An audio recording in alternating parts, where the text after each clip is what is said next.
ॐ पूर्णमदः पूर्णमिदं पूर्णात्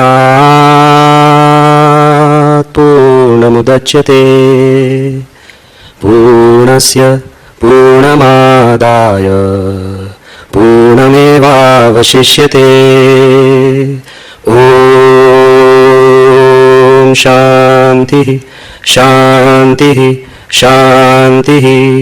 श्री स्वामीनारायण भगवान जय, अक्षर पुरुषोत्तम महाराज जय, राधा कृष्ण देवनी जय, सियावर रामचंद्र भगवान जय, उमापति महादेवनी जय, गुरु हरि प्रमुख स्वामी महाराज जय।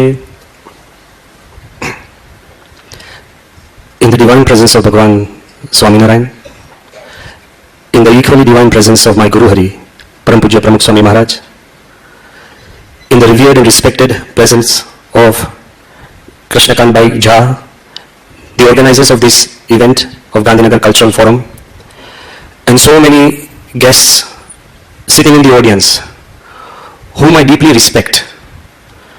Some IAS officers outside whose office I have waited for hours, and some who have constantly guided and nourished and nurtured us.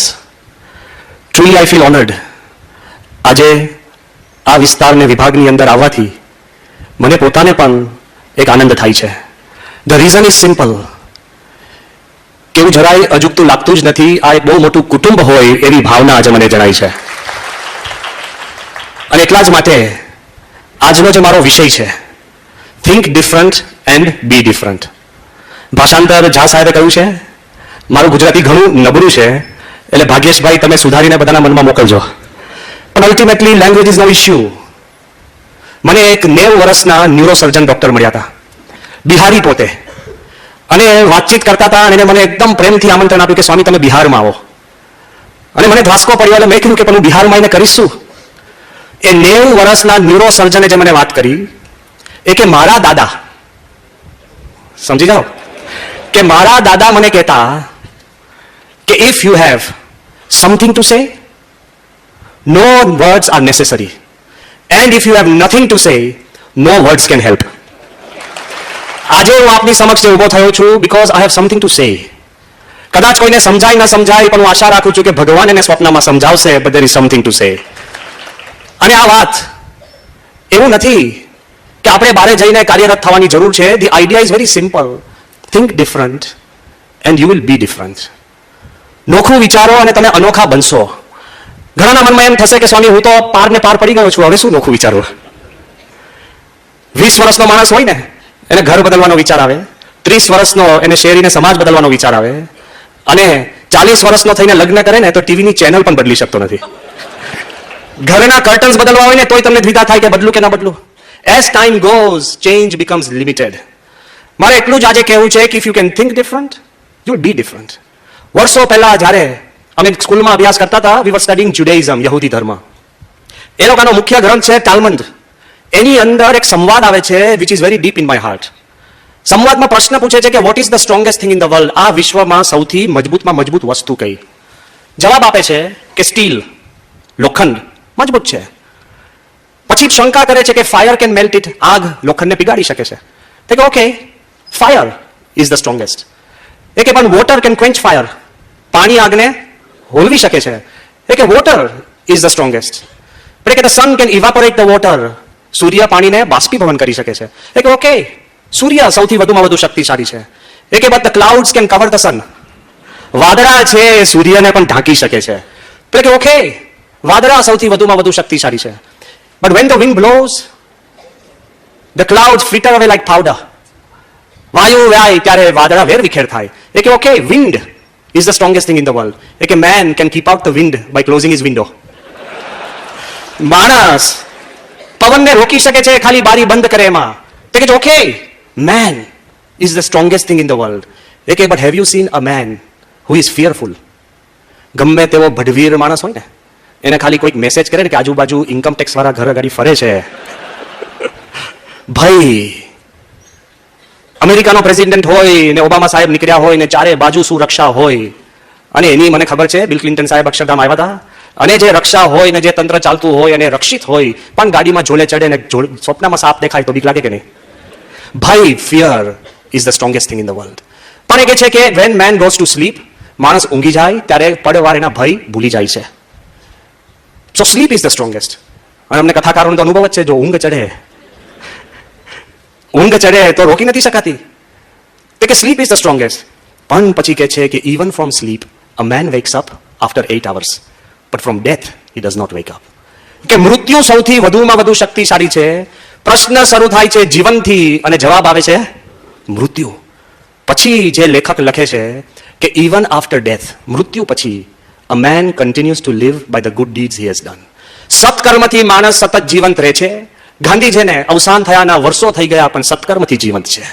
એમ સત્કર્મ જેવું દુનિયામાં કોઈ વધુ શક્તિશાળી વસ્તુ નથી. The strongest thing in the world is a good did. આ પ્રસંગ જ્યારે મેં પ્રમુખ સ્વામી મહારાજને કહ્યો ને, ત્યારે સ્વામી બાપાએ મને નજીક બોલાવીને મને કીધું થોડોક ફેરફાર કર. મને કીધું શું? એ કે સત્કર્મ પહેલા પણ સદવિચાર, વિચાર જેવો મજબૂત આ દુનિયામાં કોઈ વસ્તુ નથી. Your thought. અને થોટ્સનો પાવર શું છે ખબર છે? It can make a difference. 3 મિત્રો હોશિયાર, 3 મેનેજમેન્ટના કોર્સમાં જાય છે. આ વાત કાલ્પનિક છે પણ એનો સંદેશો છે ને વાસ્તવિક છે. Go for the meaning. 3 MBA નો કોર્સ કરે છે. એક IIM અમદાવાદ, એક IIM હાર્વર્ડ અને એક management London school of economics LSE. 3 England, America અને ઇન્ડિયા. 3 ગ્રેજ્યુએટ થઈને ભગવાનનું કરવું એવું. 3 ગ્રેજ્યુએટ થઈને 3 એક સરખો વિચાર આવે છે. ડિગ્રી દોસ્ત હતા, પાદરી બને છે. એટલે અમારી પ્રોફેશન છેલ્લી નથી. દેર આર એવું ના માનતા. તો 3 પાદરી બને છે ઇન ધ રિસ્પેક્ટિવ કન્ટ્રીઝ. અને 3 એક નાનો ચર્ચ ઊભો કરીને એ પોતે ગુજરાન ચલાવે છે. 20 વર્ષ પછી ફ્રેન્ડ્સ રિયુનિયન, ઘણી વાર તમે કરો ને, ભણતા મિત્રો ભેગા થાય. તો ફ્રેન્ડ્સ રિયુનિયનમાં 20 વર્ષ પછી ભેગા થાય છે એક જગ્યાએ, નિશ્ચિત સ્થાન, નિશ્ચિત જગા. અને એમાં ટાઈમ આપે છે. એટલે ઓબ્વિયસલી બ્રિટિશ ઓન ટાઈમ હોય અને એકદમ એની સામાન્ય જૂની ઓસ્ટિન મોરિસ ગાડી ઢક ઢક ઢક ઢક કરતી આવીને ઊભી રાખે છે. પછી અમેરિકન 15-20 મિનિટ મોડો, પણ એની બ્રેન્ડ ન્યૂ ઓલ્ડ મોબિલ, મોંઘી થોડીક ગાડી, એ ગાડી લઈને આવે છે અને પોતાનું ઘડિયાળ મેચ કરે છે કે કેમ તમે વહેલા એટલે અમેરિકન્સને એમ જ લાગે છે કે અમે જ સમયસર છે, બીજા કાં વહેલા છે કાં મોડા છે. આ બાજુ obviously Indian standard time last આવે છે. પણ જે પાદરી IIM ઇન્ડિયામાંથી ભણેલા અને લાસ્ટ આવે છે, પણ he comes in a brand new Rolls Royce. હવે ટાટાએ પણ ખરીદી લીધી છે. તો બ્રેન્ડ ન્યૂ રોલ્સ રોયસમાં આવે છે અને 3 ભેગા થાય છે, ગોઠડી કરે છે, આનંદ કરે છે, એકબીજાની વાતો કરે છે કે 20 વર્ષ શું કર્યું, ભણ્યા પછી પાદરી કેમ, આમ તેમ. ધીરે રહીને પછી એકબીજાના ગાડીઓ સામે જોઈને એકબીજાને કહે છે કે હવે લોકો આપણી આગળ કન્ફેસ કરે છે, કબૂલાત કરે છે, હવે આપણે કબૂલાત કરીએ કે આપણે કેમ આવું છે. તો પેલો બ્રિટિશ કહે છે કે ભાઈ હું રવિવારની જે સન્ડે એસેમ્બલી હોય, સરમન પછી મારી ટોપી અવળી કરું છું અને જે ભેગા થાય બધાને કહું છું જેને જે દાન આપવું એ દાન આપે. દાન ભેગું થાય. હવે આ ભૂમિ ઉપર આપણે કેટલી જગ્યા રાખીએ છીએ? એક કુંડાળું, આપણી જગ્યા કેટલી ઊભા હોય એટલે એક નાનું સર્કલ કરું છું. જે પૈસા ભેગા થાય હું ઉપર ઉછાડું.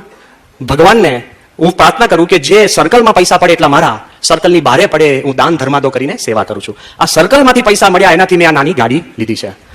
અમેરિકન કહે છે કે રવિવારે પણ હું એવું જ કરું છું, ટોપી મોકલી, જે દાન મળે. અમે અમેરિકન છે, અમે નાના કુંડાળા નથી કરતા. We draw lines. Either are you with us or against us. અમે એક લીટો દોરીએ છીએ, પૈસા ઉછાડું, જે લીટાની આ બાજુ પડે એટલા મારા, જે પેલી બાજુ જાય એટલા દાન ધર્માદામાં. આપણો ઇન્ડિયન કહે છે કે ભાઈ હું પણ ટોપી ફેરવું છું, પૈસા ભેગા કરું છું. મારા ઉપદેશમાં કહું છું કે ભગવાન આકાશમાં છે અને આકાશમાં નાખું, ભગવાનને જેટલા જોઈતા હોય એ રાખે, બીજા. Now I want to tell you, વાર્તા કાલ્પનિક છે પણ એનો સંદેશો વાસ્તવિક છે. 3 સરખી ઉંમરના, 3 સરખી બુદ્ધિ, 3નું ભણતર સરખું, 3નો પ્રોફેશન પાદરી સરખું, 3ની ટેકનિકલ મિલકત ચર્ચ સરખો, પણ ખાલી વિચાર ભેદમાં આબ જનીનનો ફેર છે. આ વાત નૈતિક કે અનૈતિક ભૂલી જાઓ. આ વાત સાચી કે ખોટી, આ વાત પેલા પાદરીએ સાચું કર્યું કે ખોટું એ બાજુ પર મૂકો. એક કુંડાળું દોરે છે વિચારથી, એક લીટીઓ દોરે છે વિચારથી, અને એક વિચારને આકાશમાં રમતો મૂકે છે વિચારથી. એમાં તમારું ને મારું જીવન બદલાય છે. You may be the same. The moment you change your mind and your thoughts, things begin to change. જેમ સવડી દુનિયા થાય છે એમ વિચારના જ ભેદે અવળી પણ થાય છે. આ પ્રસંગ પણ હું તમને કહું છું, પણ હું એક વહેવાર મૂકી દઉં છું, મારાથી અલિપ્ત રાખજો. પણ બૌદ્ધિક રીતે સમજાવવા માટે હું તમને કહું છું. 1962ની સાલનો આ પ્રસંગ છે. ટોની પાર્કર કરીને બહુ જ સારો રિપોર્ટર જર્નલિસ્ટ, એ ઇંગ્લેન્ડના બેલમાર્શ પ્રિઝન, બહુ જ રોયલ, ઇંગ્લેન્ડમાં તો છે ને પ્રિઝન પણ રોયલ પ્રિઝન કહેવાય હવે રાજવી જેલ, તો રોયલ બેલમાર્શ પ્રિઝનની અંદર ખૂંખાર એક ગુનેગાર જેનું નામ રોબર્ટ એલર્ટન, એનો ઇન્ટરવ્યુ લેવા જાય છે. જેમ ઝા સાહેબે કીધું ને કે ચકલી સુધી રિપોર્ટરો પહોંચી જાય, તો આ જેલમાં આ ખૂંખાર ગુનેગારનો ઇન્ટરવ્યુ લેવા આ ટોની પાર્કર જાય છે. અને બહુ જ ઇન્ટરેસ્ટિંગ વાત છે, શાંતિથી તર્કબદ્ધ સાંભળજો. પહેલો પેલો ગુનેગાર બેઠો છે, એની પાસે જઈને પેલો એને પૂછે છે કે how should I describe you, is it okay if I describe you as a criminal, હું તમને ગુનેગાર તરીકે ચિતરું તો ચાલશે? એટલે કે નો, રાઈટ, પ્રોફેશનલ ક્રિમિનલ. પેલો હેપતાઈ ગયો કે આ તો એકદમ ખૂંખાર નીકળ્યો. એ કે પ્રોફેશનલ ક્રિમિનલ અને ક્રિમિનલમાં ભેદ શું છે? એ કે કોઈ ક્રિમિનલ હોય એને ઘણીવાર રંચ રહેતો હોય ને દુઃખ થતું હોય કે એકવાર મેં ગુનો કર્યો તે ખોટું થયું, પણ જેમ ડોક્ટર હોય આખી જિંદગી ડોક્ટર જ રહેવાનો, નર્સ હોય આખી જિંદગી નર્સ જ રહે, એન્જિનિયર આખી જિંદગી એન્જિનિયર જ રહે, એમ મેં નક્કી કર્યું છે કે આખી જિંદગી હું ક્રિમિનલ રહેવાનો છું, એટલે રખજે કે પ્રોફેશન ઇઝ માય ક્રિમિનલ. પેલા તો ઓકે ફાઇન, હું લખીશ પ્રોફેશનલ ક્રિમિનલ. એ કે તમને એવું લાગે છે, do you think it is right to steal money dishonestly, ખોટી રીતે કોઈની પાસે પૈસા ચોરી લેવા એ યોગ્ય છે? પેલો કે એમાં શું ખોટું છે? કે હું તો એને પહેલા કહું છું કે તારા પૈસા આપ, કહીને લઉં છું ને. એ કે હું જૂઠું ક્યાં બોલું છું, હું તો કહું છું જ મારો ઈરાદો કે તારા પૈસા મારે જોઈએ છે. એ કે ડિસઓનેસ્ટ અને જૂઠું તો આ બધા ધંધાદારીને વેપારીઓ કરે છે, સસ્તામાં લે અને બહુ ભાર પડ્યો એમ કે મોંઘામાં વેચે, એ તો જૂઠું બોલીને પૈસા લે છે, હું તો સાચું બોલીને લઉં છું. અને હું ક્યારેય એટલું જ કહું છું કે રસ્તામાં કોઈ મને મળે એનું એને શું કહું કે ભાઈ તારા ખિસ્સામાં જેટલા પૈસા એટલે તું આપ, હું એને ફરી ઘરે નથી મોકલતો નવા પૈસા લેવા, વેપારીઓ તો ઘરે મોકલે છે હપ્તા આપીને. They are cheating and they are dishonest. હું તો જે છે એ લઉં છું એના ખિસ્સાની કેપેસિટી પ્રમાણે, હું ક્યાં એને બળજબરી કરું છું. પેલો કહે છે કે પણ કદાચ તમને કોઈ આગા પાછા થાય તો તમે એને મારો ખરા, મારી નાખો ખરા, will you kill and beat? એટલે કે of course, I give them a choice, હું એને પસંદગી આપું છું કે તું મને નહીં આપું તો તને મારીશ, એ જો માર ખાવાનું પસંદ કરે તો હું મદદ કરું. I give them a choice કે if you don't give me હું મારીશ, અને પેલો તોય ના આપે તો એને પસંદ કર્યું, so I help him. પેલો કે ભાઈ પણ તું કદાચ મારી નાખે પૈસા માટે, is it right to kill for money? તો કે what's wrong? કે આપણા સૈનિકો શું કરે છે? પેલો કહે છે કે ભાઈ સૈનિકો તો દેશ માટે લડે છે. એ કે પગાર બંધ કરી દો પછી મને કહો કેટલા લડે છે. એ કે હું તો આની જોડે વાર્તાલાપ કરું છું, હું એને જાણું છું. સૈનિકો જો આ સાંભળજો કે એ કોને મારે છે કે જેની જોડે એને વેર નથી, જેને એ ઓળખતા નથી, જે અન્ય દેશના માણસોએ એનું કાંઈ બગાડ્યું નથી, અને જે એની સામે પણ બોલ્યા નથી, એને મારવાથી જો પૈસા અપાતા હોય, આ તો મારી સામે બોલે છે, માનતો નથી, વિનંતી પછી મારવામાં શું વાંધો છે? તો પેલા કહે છે કે ભાઈ આ ઉભો રહે. એ કે મને એમ લાગે છે કે તમે આ બધી વાત કરો છો, બટ આર્ન્ટ યુ સ્કેર્ડ? તને ગભરાટ નથી કે કોક વાર તું પકડાઈ જાય અને પછી તારે 15-20 વર્ષની જેલ થાય તારા ધંધામાં? તે શું કે ખબર છે? Job risk. એ કે મારા કરતા જે બિચારા ડ્રાઈવરો, શોફર છે, એ તો એકવાર ભૂલ કરે અને એની જોબ રિસ્ક શું છે? મૃત્યુ. પાયલોટો એક નાની ભૂલ અને રિસ્ક શું છે? મૃત્યુ. ન્યુક્લિયર સાયન્ટિસ્ટો એકવાર ભૂલ કરે અને રેડિયેશન, મૃત્યુ. મારી જોબ રિસ્ક તો હું જેલમાં આવું, 3 વાર જમું અને તારા જેવો મારો ઇન્ટરવ્યુ લે, એ તો શહેનશાહી આલમ છે. કે હવે હું આગલી વાત નથી કરતો કે તમને લાગશે કે હું એને જસ્ટિફાઈ કરું છું, પણ મારે એટલું જ કહેવું છે, કેવળ વિચારના બળે એને ગુનો પણ સત્ય ઠરાવી દીધો ને. Look at the power of thought. વિચાર કેટલો શક્તિશાળી છે કે જો તમે વિચારનો સદુપયોગ કરો તો યુ કેન બીકમ ઇટર્નલ, અને વિચારનો દુરુપયોગ કરો તો તમારી અવળી રીત પણ તમે સત્ય ઠેરવી શકો છો અને ભ્રમણામાં જીવી શકો છો. It is the most powerful. કદાચ તમે અહીંયા બધા બેઠા છો ને એવું લાગતું છે કે સ્વામી આ તો બધું બરાબર, વાતમાં હકીકતમાં મને એવું ન થાય. Let us experiment. અત્યારે આ જ સ્ટેજ ઉપરથી હું નીચે ઉતરું અને એસઆઈ તમારા નજીક આવી અને તમારા હાથમાં એક કોહિનૂર હીરો મૂકું. Okay, really Kohinoor hero. હવે કોહિનૂર હીરો એટલે સાંસ્કૃતિક ફોરમ છે એટલે હું વાત કરું. રિસન્ટલી અમે મિડલ ઇસ્ટમાં હતા, આરબિક ટેક્સ્ટમાં મેં વાંચ્યું છે, આરબિક ટેક્સ્ટમાં, કે ભારતની સંસ્કૃતિ અને સમૃદ્ધિની વાત મુસલમાનો શું લખે છે. એવું લખ્યું છે કે ભારતમાં એક કોહિનૂર હીરો, એની કિંમત કેટલી? તો આરબો કિંમત ઘડે છે કે યુ ટેક 5 સ્ટોન્સ, 5 પથ્થર, એક ઈસ્ટમાં, જેટલા હાથમાં બળો એટલું નાખો, એક વેસ્ટમાં, એક નોર્થમાં અને એક સાઉથમાં. 5મો પથ્થર જેટલી શક્તિ હોય એટલું તમે આકાશમાં નાખો. એ જે એરિયા થાય એ એરિયા આખી દુનિયાના મોંઘામાં મોંઘા હીરાથી ભરો તો પણ કોહિનૂર જેટલી કિંમત ના થાય. This is the descriptions. એવો કોહિનૂર હીરો તમારા હાથમાં મૂકું, શું થાય? પહેલા તમે છે ને મનથી બહાર જતા રહો. પહેલા તો હાથમાં પકડો, ક્યાં રાખવું, ક્યાં, પછી મજબૂત કરવા માટે એ પાછો પકડેલો હાથ ખિસ્સામાં રાખો. પછી એટલું બધી બેચેની અને હથપથ થાય ને, તમે તો સ્થિર છો, સાહેબ વાંધો નહીં, તમે મારી સામે ભટકાયેલા તમારું નામ લઉં છું, ચિંતા ના કરતા, પણ તમે તરત જ ઉભા થો, મને કે સ્વામી વાવ, બેસો ને હવે કલાક પ્રવચન છે શાંતિ. એ કે સ્વામી પણ આ કોહિનૂર હીરો છે. એમ તો પ્રશ્ન શું છે કે હું કદાચ ભૂલી જાઉં તો, અને તમે મને કહેશો કે સ્વામી મારો ભૂલકનો સ્વભાવ છે, ચશ્મા ભૂલી જાઉં છું, પેન ભૂલી જાઉં છું, ચાવી ભૂલી જાઉં છું, નહીં થતું તો થશે, પણ તમને એમ થાય you will start losing faith in yourself. તમારામાં વિશ્વાસ ટળે કે હું કોહિનૂર રાખી શકીશ નહીં. હું તમને કહું, તમારી બાજુમાં જે ભાઈ બેઠા છે, તમારા મિત્ર છે, તમે કહેશો હા કેટલા વર્ષથી ઓળખો છો? 20 વર્ષથી. મેં કહ્યું તમને એવું લાગતું તમે એને પકડવા આપો. You loose faith in your friends. Kohinoor તમારા હાથમાં આવ્યો તો તમારા ખુદમાંથી વિશ્વાસ ટળે છે, તમારા મિત્રમાંથી ટળે. મેં કહ્યું જો એવું ના હોય તો તમે તમારા ધર્મપત્ની સભામાં બેઠા હોય તો તમે જઈને એને આપી આવો. તમે કીધું એ તો મારા કરતા વધારે ભૂલકની છે, મારું નામ ભૂલી જાય છે. You loose faith in your family. પછી હું તમને વિનંતી કરું કે તમે કામ કરો, ઘરે જઈ અને મૂકીને પાછા આવો. તમે શું કહેશો? સ્વામી મારો બંગલો નવો છે પણ સેફ નથી. જે બંગલામાં તમે સેફ હો, વર્ષોથી સુવો છો, તમારા ઘરે ના હોય, લગ્નના દાગીના હોય, ડોક્યુમેન્ટ્સ હોય, પણ કોહિનૂર માટે સેફ નથી. પછી મેં કહ્યું એમ ના હોય તો બેંકમાં મૂકી આવો, માધુપુરા. તમે કહેશો કે સ્વામી કોહિનૂર મૂકીશે ને બેસી જશે બેંક, બેંકને તો લેર પડી જાય. આઈ એમ આસ્કિંગ યુ કે એક ખાલી કોહિનૂર હીરો તમારા મનમાં ઊભું થયું તો તમારામાંથી વિશ્વાસ ટળે છે, કુટુંબમાંથી, મિત્રમાંથી, સોશિયલ ઇન્સ્ટિટ્યુશનમાંથી, ઘરમાંથી પણ વિશ્વાસ ડગે છે. પણ પછી સામે હું એટલું જ કહું કે ચિંતા ના કરતા કે આ તો છે ને નકલી છે, તો તમે 5 સેકન્ડમાં બધાને જોવા મોકલશો. વાય? પણ ક્લાઇમેક્સ જો અસલી હોય અને હું તમને કહું કે એક કામ કરો, તમે મૂંઝાવ છો, મેં જ તમને આપ્યો છે ને, અડધો કલાક માટે પાછો મને કે સાહેબ તમારું મન બદલાય તો મારું તો બદલાયા કરે છે. ભગવાને આપેલી ભેટ પણ આપણે પાછી નથી આપી શકતા. All I M trying to tell you, thought. મેં શું કર્યું? આપ્યો. વિચાર જ તમને આખી દુનિયાનો છેદ ઉડાડે છે. વિચારથી સર્જન થાય છે અને વિચારથી વિસર્જન થાય છે. જો તમને મનમાં ક્લેરિટી હોય, the greatest gift God has given us is the ability to think. પણ કમનસીબી એ છે, ખબર છે, આપણે જન્મ્યા ત્યારથી જેમ શ્વાસ લઈએ છીએ એમ જન્મ્યા ત્યારથી વિચાર કરીએ જ છીએ.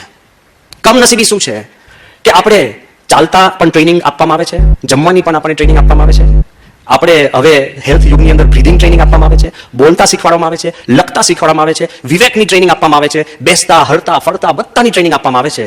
The most important part in your life વિચારની ક્યારેય ટ્રેનિંગ આપવામાં આવતી નથી અને આપણે લેતા નથી. વી think garbage in garbage out. જે વિચાર આવ્યા એ ઠીક છે, ના આવ્યા તો ભગવાનની ઈચ્છા, એવું છે. આજનો જો સ્ટ્રોંગેસ્ટ વિચાર છે તો I believe you can train how to train your thoughts. અને જો આપણે કરી શકશું તો આપણે જ્યાં હોય, જીવનની જે દશા, જે સ્થિતિમાં હોય, એમાંથી પણ you will be able to achieve. એ કઈ રીતે વાત કરું છું કે વિચાર આપણે કેમ સ્પર્શતા નથી? કારણ કે ઇન્વિઝિબલ છે, ધ્રુષ્ટ છે.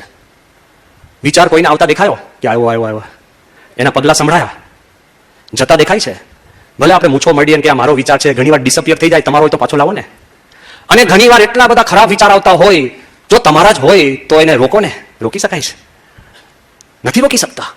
જો તમારા જ હોય ને તમે જ ટ્રેન કર્યા હોય, તમે જ માસ્ટર હોય, તો why can't we stop, why can't we bring, why can't we train, why can't we change?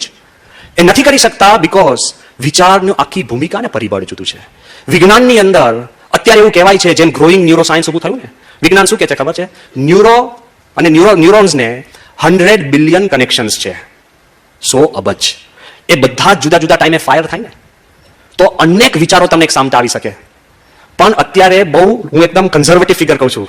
અધિકારીઓ બધી કન્ઝર્વેટિવ ફિગર કે, હા, કારણ કે હલવાઈ જાય જો લાંબુ કે અમે કામ લઈને ગયા હોય ને કે સ્વામી મહિનામાં થશે, ભલે એને ખબર હોય અઠવાડિયામાં થવાનું છે, કારણ કે તમે પાછા હાજર ના થાવ ને. પણ એની કન્ઝર્વેટિવ ફિગર અત્યારે વિજ્ઞાન કે છે શું કે બહુ જ તમે વ્યવસ્થિત વિચાર કરીને કહો તો ઓન એવરેજ કલાકના માણસને 70,000 વિચાર આવે છે. એટલે સેકન્ડના 20. તો વિજ્ઞાન કે છે. બુદ્ધ ભગવાન જે પોતાના મનમાં વિચારમાં જ ઊંડા ઉતર્યા હતા, એ શું કે છે કે there are 7 mind movements in one કૃતિ. એક કૃતિ એટલે સેકન્ડનો 34,000મો ભાગ, એમાં 7 વિચાર પેદા થાય છે. એટલે એક સેકન્ડમાં 2,38,000 વિચાર. અને એને જો તમે કેલ્ક્યુલેશન કલાકનું મૂકો ને તો એક કલાકમાં અપ્રોક્સિમેટ 1 અબજ વિચાર. તમે મને કહેશો કે સ્વામી ઘણીવાર તો કલાકો સુધી કાંઈ હુજતું જ નથી, અને હુજ્યા પછી પણ એવો લાડો પાપડ શેકીને ખાઈ લો કે ટામેટા કાપીને. આપણે એટલા ડિસેન્ટિસાઇઝ થઈ ગયા છે કે આપણે ઓબ્ઝર્વ કરી નથી શકતા. મારે પણ એટલું જ કહેવું છે કે મજબૂતાઈ શું છે? અનેક વિચાર ભલે આવે પણ 1-2 વિચાર પણ પકડીને તમે તમારા માલિકીના કરી શકો ને તો માણસ રાજા બની જાય છે. અને હકીકતની અંદર એ થોટ કેવો છે? એક પણ વિચાર. તો અત્યારે જેમ મેં સાયન્સની વાત કરી, મેડિકલ સાયન્સ, એમ ઝુઓલોજી શું કે છે? ઝુઓલોજી, એન્થ્રોપોલોજી શું કે છે? વિચાર પાસે પાવર છે કે ઇટ કેન લિબરેટ યુ, તમને અને મને મુક્ત બનાવી શકે.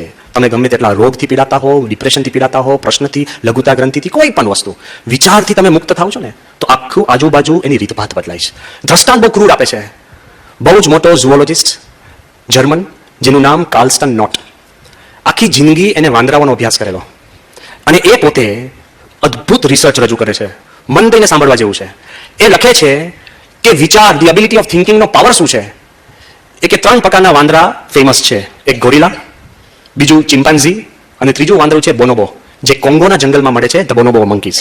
એ કે ભેદ શું છે કે એક પાંજરું હોય, એને પાંજરાની અંદર ગોરિલા હોય, if you throw in a screw driver, તમે સ્ક્રૂ ડ્રાઈવર નાખો ને, ગોરિલાને વાગે ને, કાં એના પર બેસે ને, તોય ગોરિલાને ખબર નથી પડતી કે આ સ્ક્રૂ ડ્રાઈવર છે. એટલી જાડી ચામડી, મેન્ટલી પણ.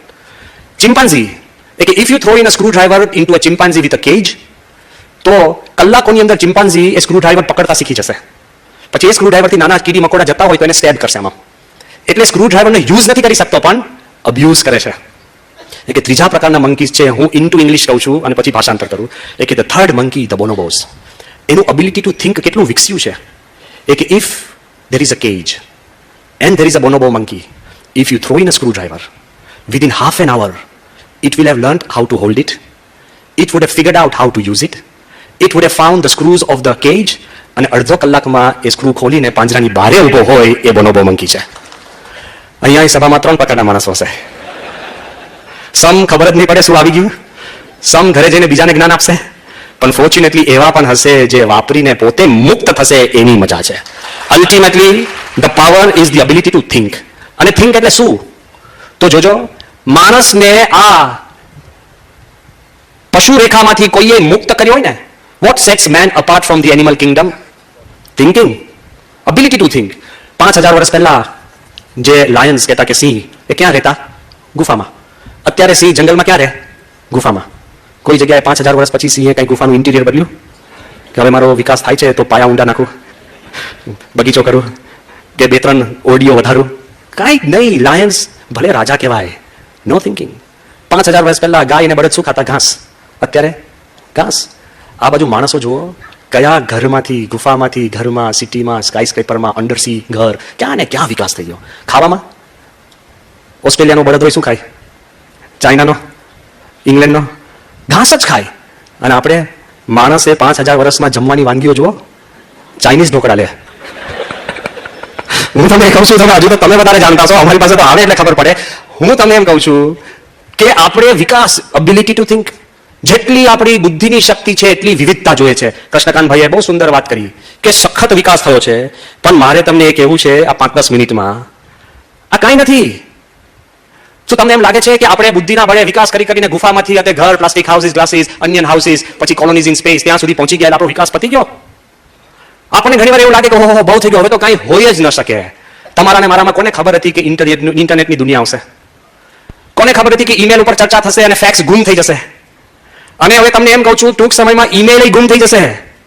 તમને લાગશે કે સ્વામી આપણને લાગે સી વી કાન્ટ થિંક. એટલું ફાસ્ટ વર્લ્ડ બદલાય છે because of our ability to think. થોડીક તમને ખાલી એની આઈડિયા હું આપી દઉં એટલે તમને ખ્યાલ આવશે કે why I am insisting that you can change by changing the way you think. કેમ હું આગ્રહ કરું છું? થોડીક જ વાત કરું કે પહેલું જ્યારે દુનિયાનું કમ્પ્યુટર થયું હતું ને ત્યારે એની સાઇઝ કેટલી હતી ખબર છે? આ સ્ટેજ જેટલી. કમ્પ્યુટરની સાઇઝ સ્ટેજ જેટલી હતી. જેમ વિકાસ થતો ગયો પછી શું થયું? રૂમ જેટલી. પછી ડેસ્કટોપ આવ્યા, ડેસ્ક જેટલી. પછી શું આવ્યું? લેપટોપ. પછી પામ ટોપ, અને હવે આવે છે થંબ ટોપ. થંબ જેટલું કમ્પ્યુટર હશે અને તમે ચાંપ આપો ને ખાલી ચાંપ જ હોય, સીધું આકાશમાં તમને હોલોગ્રાફિક સ્ક્રીન, હોલોગ્રાફિક એનું કીપેડ, એટલે તમે આકાશમાં જ આમ કરતા. અત્યારે જેમ લોકો આકાશમાં બોલ કરતા હોય છે ને, કારણ કે કાનમાં પહેર્યું એ લોકોને કોની જોડે બોલે છે? ફોનનું ડબલું તો સારું લાગતું હતું કે કોઈકની જોડે વાત કરે છે. અત્યારે એમને બધા કંઈક તંત્ર પર વાત કરતા હોય. મારે કેવું છે કે થંબ ટોપ કેટલો પાવર વધી ગયો છે ખબર છે? જ્યારે એપોલો 11 ચંદ્ર પર પહોંચ્યું ને, એપોલો 11 ની અંદર કમ્પ્યુટર હતા. એ કમ્પ્યુટરનો કમ્પ્યુટિંગ પાવર કેટલો હશે ભાગ્યેશભાઈ? એપોલો 11 નો કમ્પ્યુટિંગ પાવર કેટલો હતો ખબર છે? 64 KB. બોલો, 64 KB એટલે તમારો નાનો ઈમેલ. અત્યારે તમને કહે કે 64 KB ના રોકેટમાં તમારે ચંદ્ર પર પહોંચવાનું છે. તમારા એક સામાન્ય સ્માર્ટફોનમાં 50 એપોલો 11 કરતા પણ વધારે પાવર છે. પણ તે વખતે વિચારનો જે પાવર હતો ને, કોન્ફિડન્સનો પાવર હતો ને, એક્સપેરિમેન્ટેશનનો જે પાવર હતો ને.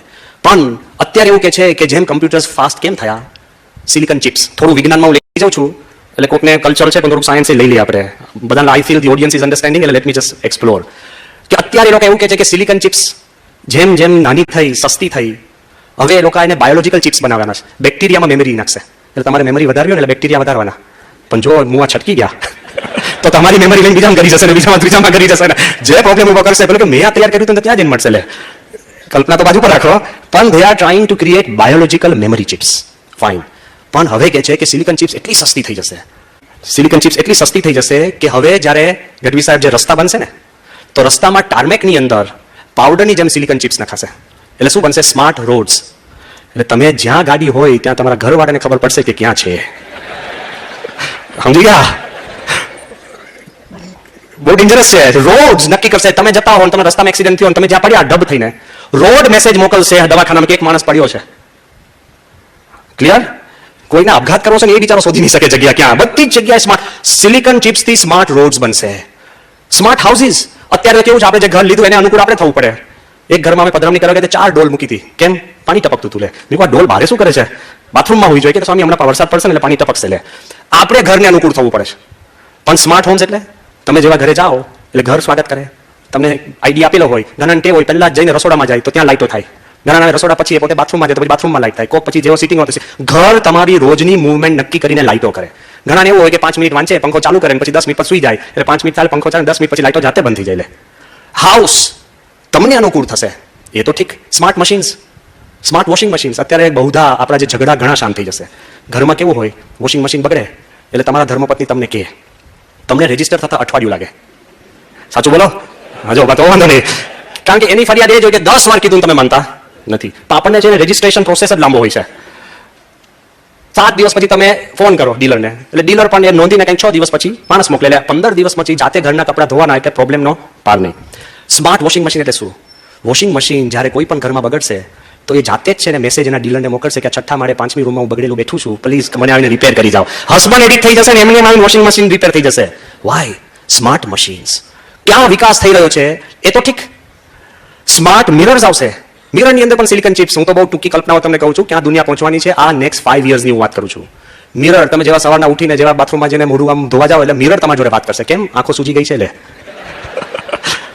ખ્યાલ આવ્યો ને કે અહીંયા કેમ ડાઘ છે? ના, મીન સિરિયસ કે અહીંયા કેમ ડાઘ છે? અને બ્રશ કરતા જો તમને કંઈક વાગી ગયું ને લોહી નીકળ્યું એટલે મિરર સીધો ફોટો પાડશે અને તમારા ડેન્ટિસ્ટને મોકલશે. અને ડેન્ટિસ્ટ ત્યાં ઘરે રહ્યો તમને કહેશે કે પોટેશિયમ પરમેંગનેટના પ્રોગ્રામ કરી લો, વાંધો નહીં આવે. લે સ્માર્ટ મિરર્સ તો ઠીક છે, પણ એ મિરર્સને તમે રાતે જઈને પૂછો કે હું ઘરમાં એકલો છું તો મારા મોહલ્લામાં બીજા કોણ એકલા છે, તો મિરર્સ એના નામ આપશે. લે પ્રોબ્લેમ થાય કે નહીં? તમારે વિચારવાનું આ કઈ સમાજ ક્યાં પહોંચે છે. સ્માર્ટ તો ઠીક છે. ક્લાઇમેક્સ જે મારી કલ્પનામાં નહોતું ને આ હું તમને જે વાત કરું છું, મિચિયો કાકુ કરીને થિયોરેટિકલ ફિઝિસિસ્ટ છે, કોઈને વેબ ઉપર જોયું તો જોજો. We have head long discussions અને પછી હું વાત કરું છું. એમને અધરતાલ નથી, કેવળ વાંચેલી વાત નથી. સ્માર્ટ તો જે આપણે વાત કરીએ છીએ પણ કે કયા લેવલનું આખું તંત્ર ઊભું થવાનું છે. Nano technology, jeans technology, genetic technology, એના આધારે જે દુનિયા જે આપણી કોમ્પ્રિહેન્શનની બહાર વાત છે, એના આધારે ફૂડ પ્રિન્ટિંગ આવી જવાનું છે. ફૂડ પ્રિન્ટિંગ એટલે અત્યારે ઘરમાં કિચન સ્ટેન્ડિંગ કરવું, સિટિંગ કરવું, આ કરવું, તે કરવું. સિટિંગ રૂમ કરતા કિચનની ઘણી બધી ડિટેલ્સ ચાલતી હોય પણ તમને કિચનની જ જરૂર નહીં પડે. You know what? 3D food printing machines. Food printing machines એટલે અત્યારે તમારે કંઈ ખાવા બનાવવાનો, લોટ લાવવાનો, શાક લાવવાનું, આ લાવવાનું, તે લાવવાનું, તેલ આ છે ને બધું ઝંઝટ. બરાબર? ફૂડ પ્રિન્ટિંગ મશીન એટલે શું? નેનો ટેકનોલોજીએ આખી દુનિયાને નેનો પાર્ટિકલ્સમાં ડિવાઈડ કરી દીધા. તમારી ઘરમાં મશીન હોય અને તમે કહો કે આજે મારે પિઝા જોઈએ છે, તો 3D પિઝા મશીન પ્રિન્ટ કરશે. કદાચ તમને નહીં મનાય, જે આઈટમ તમારે જોઈતી હોય એક જ મશીન કોઈ પણ ખરીદી વગર પાર્ટિકલ્સમાંથી બનાવશે. ખોરાક, ન્યુટ્રિયન, સ્વાદ પણ એવો જ આવશે. એવા ફૂડ પ્રિન્ટિંગ મશીન. ટૂંક સમયમાં ગમ્સ આવે છે. અમે તો સાદું ખાતા નથી પણ તમે લાભ લેજો. પ્રોગ્રામેબલ ગમ્સ, ચ્યુઇંગ ગમ. ઘણાને હોય અને ઘણા ડાયટિંગ કરવું હોય ને, બહુધાને કરવું હોય છે. તો પ્રોગ્રામેબલ ગમ્સ એટલે શું ખબર છે? કે તમે ગમ મોઢામાં મૂકો એટલે પહેલી 5 મિનિટ તમારી ટેવ હોય કે ગુલાબજાંબુ ખાઓ તો ગુલાબજાંબુનો સ્વાદ આવે. પછીની 10 મિનિટ રોટલી અને ફ્લાવરના શાકનો સ્વાદ આવે. પછી દાળ ભાત અને છેલ્લે તમે મુખવાસ લેતા હોય એટલે છેલ્લે ગમની અંદર તમને મુખવાસનો સ્વાદ આવે એટલે ગમ પૂરી. ફૂડ ટેકનોલોજી ક્યાં વધવાની છે? પણ હાઇટ ઓફ એવરીથિંગ, આ બધી જ આપણે વાતો કરીએ, આ દિલ્હીની અંદર કેમિકલ ટેકનોલોજીના કારણે એવા સ્પ્રે બનવાના છે. અત્યારે આપણે બધા પરફ્યુમ, એરોમાસ એનાથી પણ ઇફેક્ટ થતા હોય છે. સામાન્ય કાગળ ઉપર એવા સ્પ્રે મૂકવામાં આવશે કે તમે કાગળ પકડો ને, અને સુવાસથી તમને વિશ્વાસ આવેલો, એટલે લીગલ ડોક્યુમેન્ટ્સ બધા તમને આ સાચું જ છે, સહી કરી દો લો. ટ્રસ્ટ બિલ્ડિંગ સ્પ્રેઝ, એ તો એવું કે છે કે તમને કોઈ દિવસ ડિઓડરન્ટ કે પરફ્યુમની જરૂર જ નહીં પડે. તમને ઘણાને કોકને બોડી ઓર્ડર થતો હોય તો તમે જેનેટિક એન્જિનિયરિંગ પાસે જાઓ, હાથ ઊંચો કરો એટલે બગલની અંદર 2 મોગરાના સેલ નાખી દે એટલે જિંદગી પર બગલ ઊંચી કરો એટલે મોગરાની વાસ લો. આઈ એમ નોટ જોકિંગ. માણસની બુદ્ધિ અને વિચારથી તમને લાગે છે કે તમે બધા જ તમારા જીવનકાળ દરમિયાન આ જોશો ત્યારે તમે મને યાદ કરજો. The progress is moving so fast. One height biographical glasses.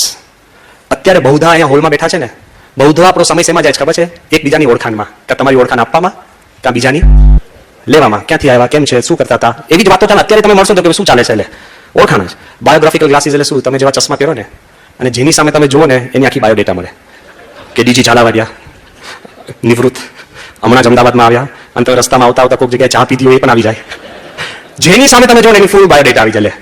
એને ઓળખાણ પીછાણમાં તો ટાઈમ જ નહીં, એટલે બસ સ્ટેન્ડ ઉપર તમે જાઓ પછી કરવું શું કે જેની સામે જો ઓળખાણ મળી જાય ને તમને એ ખબર પડી જાય કે કલાકથી ઊભો છે.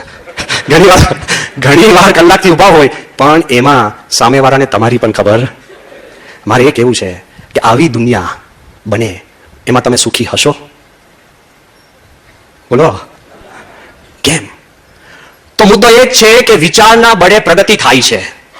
બાહ્ય પ્રગતિનું કારણ તમારો વિચાર છે, ફેક્ટ. પણ તમારા અંતરના સુખમાં પણ જો મૂળભૂત કોઈનું સ્થાન હોય તો વિચાર છે. બાહ્ય પ્રગતિ વિચારથી જ થાય છે. અને અંતરને તમને જે સુખની વાત કરી જા સાહેબે, એ પણ શેનાથી થાય છે? વિચારથી જ. જો તમારો વિચાર નબળો હોય ને તો માણસ દુઃખી જ છે.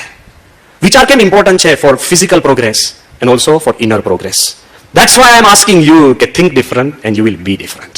અને અગત્યની વાત એટલા માટે છે કે તમને સારામાં સારું મોટું ભોજન સમારંભ હોય ને તમારી માંગણી પૂરતા તમારા મહેમાનો હોય ને બધા તમારી વાહવા કરતા હોય ને કદાચ તમને કોઈ આવીને કહે કે તમારા નજીકમાં નજીક સ્વજનનું અવસાન થયું છે, તે બધો જ સમારંભ બધું જ છે, પણ દુઃખ આવે કે નહીં?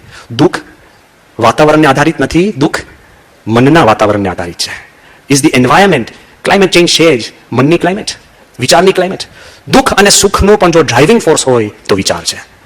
અને હકીકતની અંદર કોઈ પણ વ્યક્તિ હોય પણ તમારા મનની અંદર ક્લેરિટી થાય. જો હું સિમ્પલ દ્રષ્ટાંત આપું, કોક અહીંયા જાહેરાત કરે કે બ્રહ્મયારી સ્વામી કલાક પ્રવચન કરવાના છે, અને જેવું કલાક પછી પ્રવચન પતે ને તો તમે તાળીઓ પાડશો કે વાહ. અને જો મેં 1.25 કલાક કર્યું અને જાહેરાત કલાકની થઈ તો તમને શું લાગશે? કે બહુ ઘડિયાળ જોવે એમ છે, તો બાજુવાળાના જોવે, કારણ કે વક્તાને દેખાવું જોઈએ. તમારે વાંધો નથી. પણ હું એમ કહું છું કે 1.5 કલાક જ પ્રવચન કર્યું હોય એ જ મેટર છે. ખાલી આગળ જાહેરાત બદલી હોય કે 1.5 કલાક કરશે, તમારો મનનો વિચાર બદલાય તો પ્રવચન સારું થઈ જાય. અમારો વાંક નથી. Whether you like it or not, it depends on your thoughts. અને વિચાર જો ન બદલાય ને તો દુનિયાના બાદશાહ હો ને, બીજાને સુખી કરતા હોય ને પણ માણસ મુંજાય છે. એકવાર માન્ચેસ્ટર ઇંગ્લેન્ડમાં એક માણસ સાયકાટ્રિસ્ટ પાસે જાય છે અને સાયકાટ્રિસ્ટને કહે છે કે સાહેબ હું બહુ દુઃખી છું. પહેલા અઠવાડિયે આવતો પણ રોજ આવે. પછી સાહેબને કહે છે કે મને મરવાના વિચાર આવે છે અને મને આપઘાતના જ વિચાર, સાહેબ મને કંઈક કરો, બહુ દુઃખી છું, બહુ દુઃખી છું.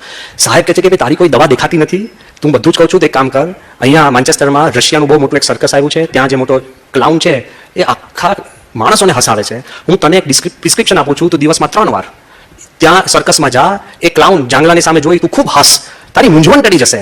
પેલો કે સાહેબ આઈ એમ ધેટ ક્લાઉન, ગ્રોમલીને કે હું પોતે જ એ ક્લાઉન છું. જે માણસ ઘણીવાર બધાને સાચવતા હોય, બીજાના પ્રશ્ન સોલ્વ કરતા હોય, બીજાના કૌટુંબિક દુઃખો હરતા હોય, એને પોતાના પ્રશ્ન બીકમ્સ અ ચેલેન્જ. અને હું કંઈ કાલ્પનિક વાત નથી કરતો. દુનિયાનો શ્રેષ્ઠ હાસ્ય કલાકાર ચાર્લ્સ ચેપ્લિન, અને એ ચાર્લી ચેપ્લિન સામાન્ય નહોતો. એના સમયમાં હાઈએસ્ટ પેડ એક્ટર. દુનિયાનું જ્યારે વિશ્વયુદ્ધ થયું ત્યારે એક કોડ નામ ચાર્લી ચેપ્લિન, કોડ વર્ડના નામથી બનેલો, નાઇટેડ સર ચાર્લ્સ ચેપ્લિન. આખા દુનિયાને વિશ્વમાં એની વાહવા થાય.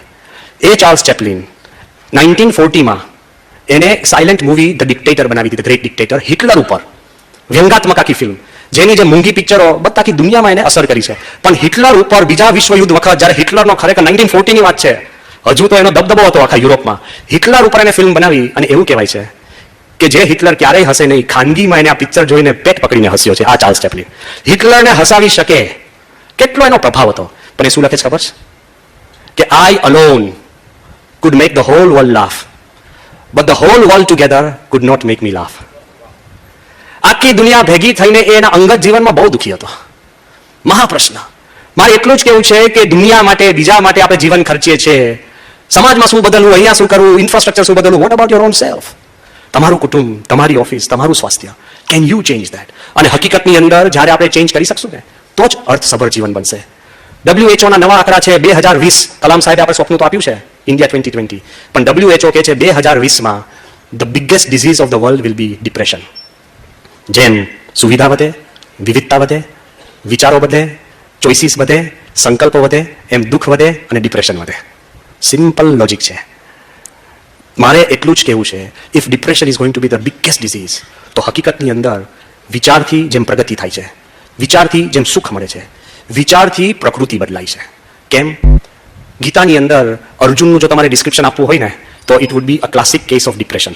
ડિપ્રેશનમાં શું થાય? મન મૂંઝાય, વિચારો બદલાય, જે કરવા ગયા હોય એ ન કરો, આજીજી થાય, ખોટા તર્ક થાય, મોઢું સુકાય, ધ્રુજારી થાય. આ બધું જ ડિપ્રેશનના લક્ષણ છે. બીજા અધ્યાયની અંદર જ્યારે અર્જુન કૃષ્ણને કહે છે કે મને જોવા દો, કોની સામે મારે લડવાનું છે, અને જોયા પછી અર્જુન કહીને શરૂ કરે છે કે મારા સ્વજનો, મારા ગુરુજનો, અરે ભાઈ આટલા મહિનાઓથી તૈયારી કરતા હતા, ત્યારે ક્યાં ગયું? અને પછી લખે છે કે સિદ્ધંતી મમ ગાત્રાણી મુખમ ચ પરિશુષ્યતિ રોમ હર્ષશ્ચ જાયતે ભ્રમતી વચે મે મનઃ ગાંડીવમ સંસતે હસ્તાત. ભાવાર્થ શું કહે છે કે અર્જુનના હાથ હલે છે, ધનુષ બાણ મુકાઈ જાય છે, મોઢું સુકાય છે, મન ભમે છે, વાળ ઉભા થઈ જાય છે, અને કૃષ્ણને કહે છે કે મારે લડવું નથી. ઇન્ડિયાની ક્રિકેટ મેચ ચાલતી હોય અને તેંડુલકર કે પેડ પહેરાતું નથી, હાથ હલે છે, તો અત્યારના મોસ્ટ ફિઝિયોથેરાપી શું કહે? ગ્લુકોઝનો બાટલો આપે, હાથ મસાજ કરે. કૃષ્ણ કશું નથી કહેતા. કૃષ્ણ એવું નથી કહેતા કે બેટા તું સુઈ જા, લાવ હાથ દબાવ, પગ દબાવ, લે પાણીનો ગ્લાસ. આપણે મેજોરિટી એવું કરીએ. કૃષ્ણ એક જ વાત કહે છે, ક્લેબ્યમ માસ્મા ગમઃ પાર્થ નહીં ત્વેતત ઉપપદ્યતે શુદ્ર હૃદય દૌર્બલ્યમ ત્યક્ત્વા તિષ્ઠ પરમ તપ. હે મૂર્ખ, ઉલટાના ઘટે છે. તું ઉભો થા, આ હૃદય અને વિચારની નિર્બળતા તું ત્યાગ કર અને શુરવીર થઈને પાછો લડ. કૃષ્ણએ ખાલી અર્જુનનો વિચાર જ મસાજ કરીને બદલ્યો છે. એક અર્જુન ઉભો થયો અને યુદ્ધ જીતાય છે. તમારા કુટુંબમાં, જગ્યામાં, ઘરમાં કે જીવનમાં, if you change your thought, જરાક વિચાર બદલાશે ને, તો હકીકતની અંદર એટલો બધો પાવર જનરેટ થશે ને કે you don't have to do anything else. Programme થઈ જાય છે. જો તમે વિચાર ટકાવી શકો ને, તો હકીકતની અંદર તમે આગળ વધી શકો છો. પણ માણસને કેવો પ્રશ્ન છે? આપણે ચેન્જ નથી કરવું કારણ કે આપણે ટેવાઈ ગયા છે. આ એક દ્રષ્ટાંત છે, બહુ અગત્યનું છે. Everybody is comfortable in their on life. કોઈને આ દુનિયામાં ચેન્જની વાત કરશે ને, પણ ચેન્જ આપણે રિઝિસ્ટ કરીએ છીએ. કેમ? એક માણસ, એની ઘડિયાળની દુકાન, અને ઘડિયાળની દુકાનમાં શું છે પ્રોબ્લેમ? જેટલા ઘડિયાળ વધારે એટલા ટાઈમ બદલાય. તમારા ઘરમાં 6 ઘડિયાળ હશે ને, હમણાં હું ચેક કરવા આવું ને, અમારા જ અક્ષરધામ દિલ્હીમાં એકવાર ઉપરથી નીચે ઉતર્યો 4:45, અને નીચે આવે ત્યારે 4:30 હતા. લે, I went back in time. હું તમને ક્યાં ઉપદેશ આપું છું? જેટલા ઘડિયાળ, અંગ્રેજીમાં કહેવત છે, man with 2 watches is never sure of the time. જેના 2 ઘડિયાળ હોય ને એને સમય આ ક્યાં. એટલે બિચારાની ઘડિયાળની દુકાન 50 ઘડિયાળો રોજ કલાક છે ને દરેક ઘડિયાળ ઠીક કરે. કારણ કે એની દુકાનમાં આવીને 6 જુદા સમય બતાડે તો ઘડિયાળની વેલ્યુ જતી રહે. રોજ કરે. રોજ સવારે બહારની દુકાનની બહાર કાચમાંથી એક બહુ સારો સુઘડ માણસ પોતાનો ઘડિયાળ એના ઘડિયાળના ટાઈમ પ્રમાણે મેચ કરે. આન લાગ્યું બહુ સારું કહેવાય, મારા કાંટે કાંટો. એટલે મહિનો થયો એટલે પછી બહાર ગયો. પેલો એકદમ સજ્જન માણસ આવતો છે ને, ઉભો રાખ્યો કે સાહેબ તમે આ શું કરો? એ કે તમારા ઘડિયાળ પ્રમાણે મારો ઘડિયાળ મેચ કરું છું. એ કે સાહેબ તમે રોજ કહો કે રોજ? એ કે તમે કોઈ અગત્યની જગ્યા અને ભૂમિકા ઉપર છો? કે હા. એ કે હું સામેની ફેક્ટરીનો ચીફ સિક્યુરિટી ઓફિસર છું. હું 5 મિનિટ પહેલી વિસલ વગાડું તો અમારે લોસ જાય, 5 મિનિટ મોડી વગાડું તો માણસોને લોસ જાય. I have to B on time. એટલે હું પરફેક્ટ તમારા કાંટે મારો કાંટો મેળવું છું. એ કે ઉભા રહો, હું 5 વાગ્યાની વિસલ પ્રમાણે તમારું ઘડિયાળ મેળવું છું. સમજી ગયા? આ દુનિયામાં આપણે એકબીજા જોડે તાલ મેળવીએ છીએ ને આપણને લાગે છે કે we are in perfect time. Think different. તમારા બાપ દાદાએ જે કર્યું છે એ જ કરવાનું છે કે જુદું કરવાનું છે? બધા ઓફિસરો જે કરે એ જ કરવાનું છે? એમાં સેફટી છે પણ પ્રગતિ નથી. લોકો જે કરે છે એ જ કરવાનું છે કે change? Do what your heart tells you. અને એટલે જ આજે જે વાત મારે કરવી છે કે if you have the power you can change and be different. Gandhiji, Acharya કૃપલાનીજીએ ગાંધીજીને કહ્યું કે અહિંસક ચળવળ ક્યારેય સક્સેસફુલ ન કહી. ગાંધીજી કીધું કોણ કહે છે? એ કે ઇતિહાસ કહે છે. માનવ માત્ર આવ્યો ત્યારથી જે કોઈ રેવોલ્યુશન થઈ છે એ વાયલન્ટ થઈ છે ને એ જ સક્સેસફુલ થઈ છે. અને આચાર્ય કૃપલાનીજી આખું ગાંધીજીનો ઇતિહાસ બતાડે છે. ગાંધીજી એક જ વાક્ય કહે છે કે વેલ, હિસ્ટ્રી વિલ ચેન્જ. કરતા આવ્યા એ કરવાનું છે કે પ્રગતિ કરીને કંઈક જુદું જીવનમાં કરવાનું છે. અને જુદું, આઈ want to tell you, start with your life. બીજાને ભૂલી જાઓ. આપણે નથી ચેન્જ કરી શકતા. જો તમે ચેન્જ કરો ને તો નેગેટિવિટીમાંથી બહાર નીકળી ગેટ ઇન્ટુ પોઝિટિવિટી. આ દુનિયામાં જે દુઃખી હોય કે સુખી હોય, કોઈ જોબલેસ હોય કે હું એમ કહું છું, એવરીથિંગ ઇઝ એન ઓપોર્ચ્યુનિટી. તમારે તકલીફ છે but count it as a blessing. તમે ઘણું બધું કરી શક્યા છો because of your this, otherwise you would have missed a lot of things. ભગવાનનું એમ માનું છું જે કંઈ આપણને આપે, કંઈ થાય, કોઈને જોબ જાય, કોઈને પદવી જાય, એ ભગવાનની જ કૃપા છે. It gives you the chance. કેમ? સ્વીકારીને ચાલવું પડે. First be positive. એમાં શું? What can I give, not what can I get. આપણને એમ છે કોઈ પણ જગ્યાથી મને શું મળે તો આગળ વધીશ, ભૂલી જાઓ. તમે શું આપી શકો, તમે શું બદલી શકો, એમાં તમારી પ્રગતિ છે. અમદાવાદ મંદિરમાં એકવાર હું સાંજે આરતી કરીને નીચે ઉતરતો હતો. એક અમારા 72 વર્ષના વૃદ્ધ હરિભક્ત મણિભાઈ ચાવાડા, એ બિચારા ચંપલ પહેરતા હતા સાંજની આરતી પછી.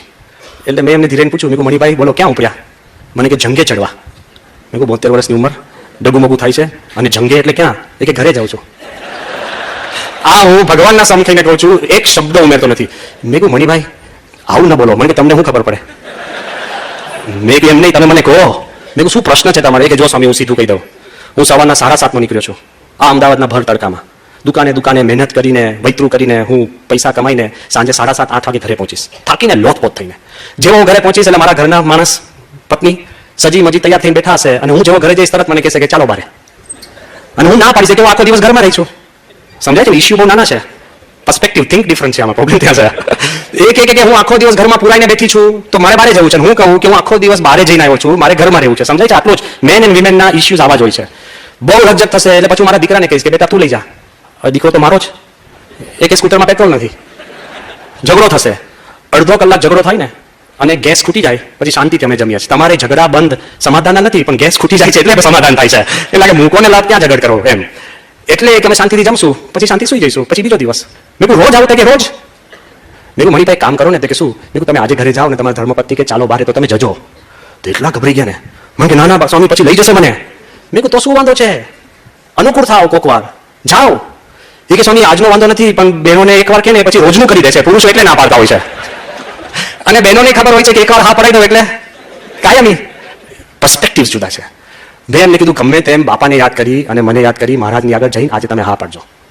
થિંક ડિફરન્ટ, હું તમને કહું છું. બીજા દિવસે સવારે 7:30 તૈયાર તમે ખુશ મિજાજમાં આવ્યા. મેં કીધું મણિભાઈ શું થયા? કે હું ગયો ઘરે તૈયાર થઈને બેઠા હતા અને એકદમ મને કીધું ચાલો બારે. મેં કીધું ચાલો. તે કે આજે નહીં, થોડા તમે બદલાવ તો દુનિયા બદલાવા તૈયાર છે. અકોમોડેટ, ચેન્જ. તમને એક જ લાગે છે કે એક જ રીત છે, તમારો દીકરો કે દીકરી કે કુટુંબીજન કંઈક ભૂલ કરે, કંઈક ખોટ કરે, માર્ક્સ ઓછા આવે એટલે વઢવું અને ઉપદેશ આપો, એક જ રીત છે?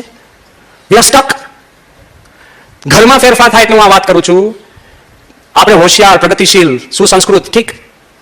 સાઉથ આફ્રિકાની એક ટ્રાઇબ, એકદમ હબસી જૂનવાની ટ્રાઇબ, નાના નાના તંબુમાં રહે. એ ટ્રાઇબનો પ્રસંગ તમે વિચારશો ને માણસ હાલી જશે.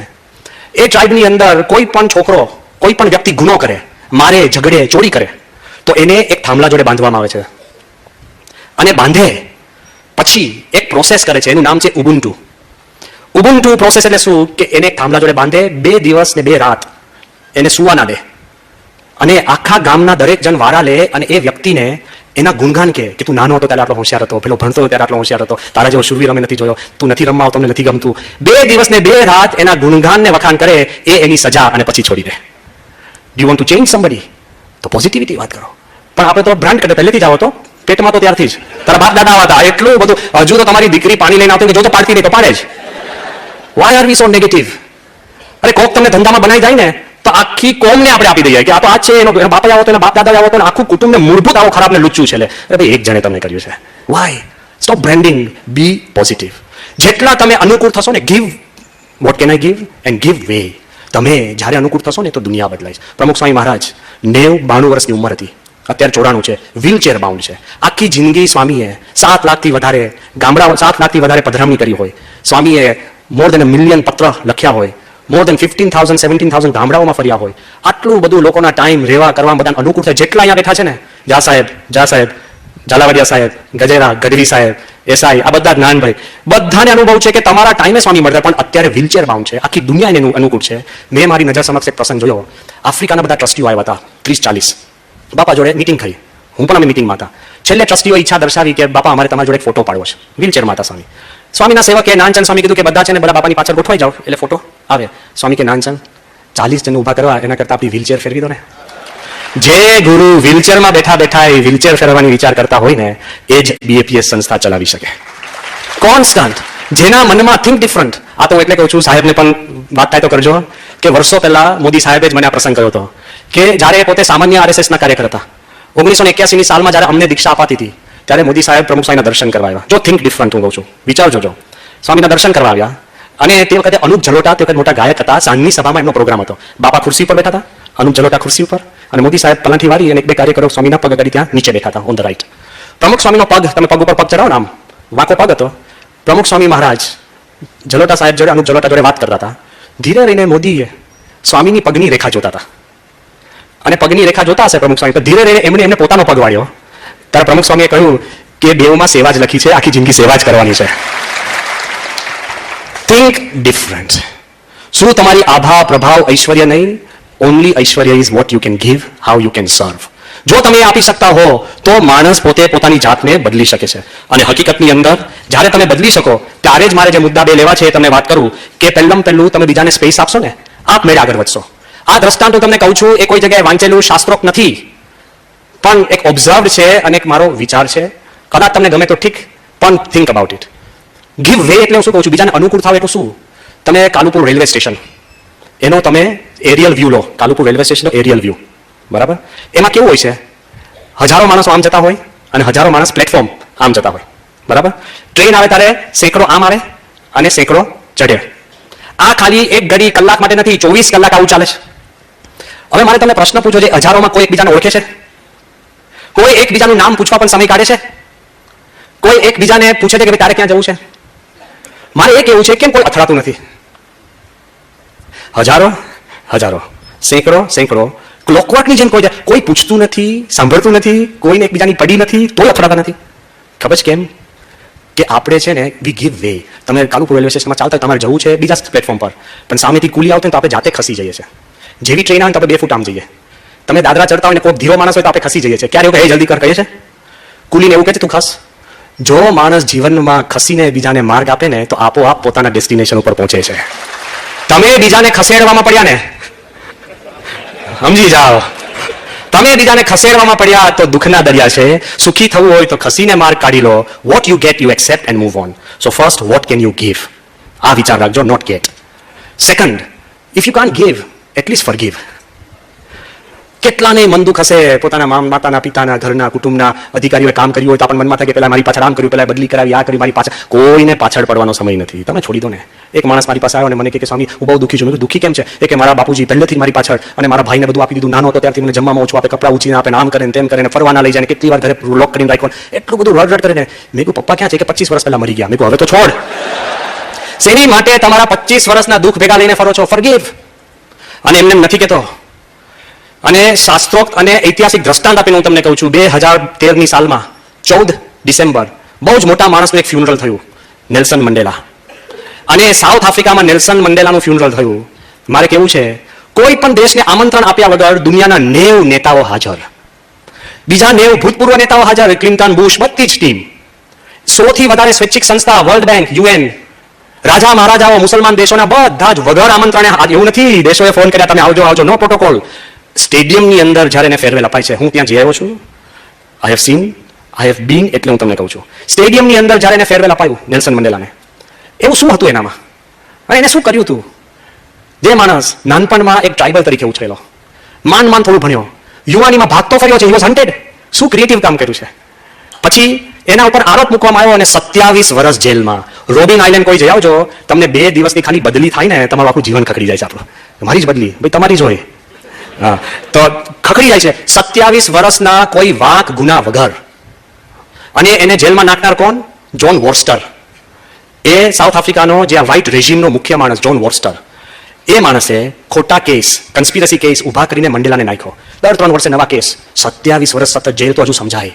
કોટડી જોજો, જઈ આવ્યા છે રોબિન આઇલેન્ડ. કોઈ પણ સાઉથ આફ્રિકા જાય ને please go and visit Robin island. એટલી નાની કોટડી, પગ લાંબા ના કરી શકો, ભયંકર ઠંડી, તકલીફ અને રોજનું અપમાન, હ્યુમિલિએશન. રોજ 2-3 દિવસે આ જોન વોર્સ્ટર આયોજન કરે અને એ પાર્લામેન્ટમાં બિલ મૂકે, હેંગ મંડેલા. જેલ, મરવાની ભીખ, અને એક જોન વોર્સ્ટર પ્રાઇમ મિનિસ્ટર બને છે. જે માણસ એને જેલમાં નાખ્યો એ તમારા દેશનો પ્રાઇમ મિનિસ્ટર બને. હવે પૂરું. મંડેલા રોજ અપમાન, રોજ ભય, રોજ મૃત્યુ, રોજ સંકોચાઈને જીવન જ્યારે ગાંડો થઈ જાય માણસ. એ જોન વોર્સ્ટરે કેટલી વાર બિલ પસાર કર્યું કે હેંગ મંડેલા, પણ બિલ પસાર થયું નહીં. જોગાનું જોગ જતા 27 વર્ષ પછી આની રેજીમ નીકળી ગઈ, ધોળિયાઓનું રાજ ગયું, ફ્રીડમ મળ્યું અને મંડેલા જેલમાંથી બહાર આવે છે. એનો પરમ દુશ્મન કોણ? John Vorster. અને જોન વોર્સ્ટરના મોટા વાક્ય આવે, it is my dream to see Mandela die. આવા વાક્યો આવતા હોય, તમે કોઈ કીધું હતું નથી, ખબર જ છે આ કરે છે. પહેલો દુનિયાના તમામ છાપાવાળાનો પહેલો પ્રશ્ન પૂછ્યો રોબિન આઇલેન્ડ ઉપર, જેલમાંથી બહાર આવે છે, mister Mandela, what do you think of John Worcester? Mandela શું કહે છે ખબર છે? He is a decent man. રૂવાણા ઉભા થઈ જાય. 27 વર્ષથી કોઈ પાછું પડ્યું હોય એને 2 જ શબ્દમાં માફી આપી દે. જિંદગીમાં એના માટે એક ખરાબ શબ્દ મંડેલા નથી બોલ્યો, એટલે સ્ટેડિયમો ભરાય. માફ કરતા શીખો. કોકે લગ્નમાં ના બોલાયા તો જિંદગી પર યાદ રાખશો. પિકઅપ ધ ફોન, માફી આપો ને યાર, માફી માંગો. કહો કે સારી પુસ્તક લખીને તમારી રહી ગઈ, સો વોટ, આ દુનિયામાં તમારું કયું સ્થાન છે? હું એટલું કહું છું, if you can't give, forgive. તમને સામે હળહળતો અન્યાય કર્યો છે, એને પણ માફી આપવામાં તમારી પાસે તાકાત હોવી જોઈએ. અને જ્યારે અક્ષરધામ ઉપર એટેક થયો, તમે બધા જ જાગતા હશો. I was there whole night with police.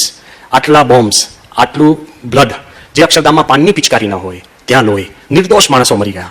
અમને યાદ છે આખી રાત ગભરાતા હતા બધા અમે કે 2 હશે, 4 હશે, 6 હશે, કેટલા ટેરરિસ્ટ, શું? ઇટ વોઝ એકદમ એવરીબડી વોઝ અવેક. મને યાદ છે કે એટલું બધું દુઃખ હતું. સ્વામીએ આવીને જે ધામમાં ગયા એને આશ્વાસન, પ્રાર્થના, એ લોકોને મદદ, બીમાર હતા ઇજાગ્રસ્ત એને મદદ, જવાનોને મદદ, બધા જોડે મદદ કરી. અમારા એક સંત પણ મરી ગયા. 6 મહિના સુધી મને એનો અવાજ સંભળાયો છે, કારણ કે મને બોલાવા બહાર આવ્યા હતા અને એને ગોળી વાગી છે. આઈ વોઝ ધેર. એ મને કહેવા આવ્યા કે તમે અંદર આવી જાઓ, અને હી ડાઈડ. સો આઈ બિલીવ કે એનું પેઇન શું છે. આટલું બધું હતું. સ્વામીએ કોઈ વ્યક્તિ, કોઈ કમ્યુનિટી, કોઈના ઉપર દોષારોપણ કર્યા વગર સ્વામીએ એવી પ્રાર્થના કરી કે કોઈને આવો વિચાર કોઈના ઉપર ક્યારેય ન આવે. એ પ્રાર્થના. Not only forgive but move ahead.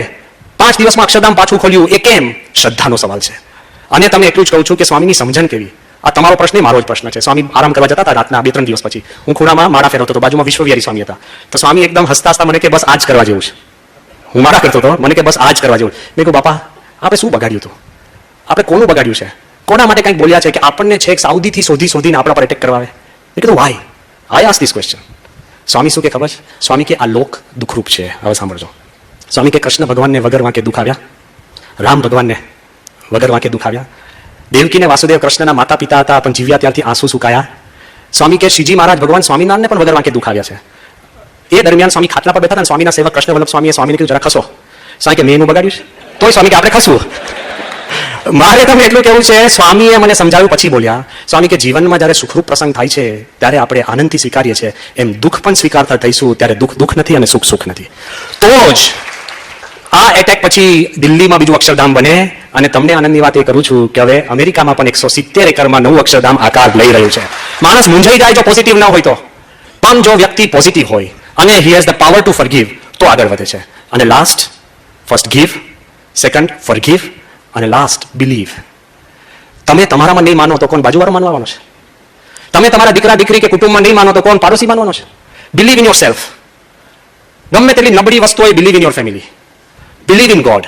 જે પરિસ્થિતિ સર્જાય છે એમાં તમારે સક્ષમ રીતે જુદું વિચારીને આગળ વધવું હોય તો believe in your self, in your family and in God. Believe એટલે ઘણીવાર આપણને કાંઈક દુઃખ આવે ને, કાંઈક પોતાની ધાર્ય પ્રમાણ ના થાય ને, એકવાર નપાસ થાય ને બહુ દુઃખી થઈ જાય માણસ, એને અંત આવી જાય છે.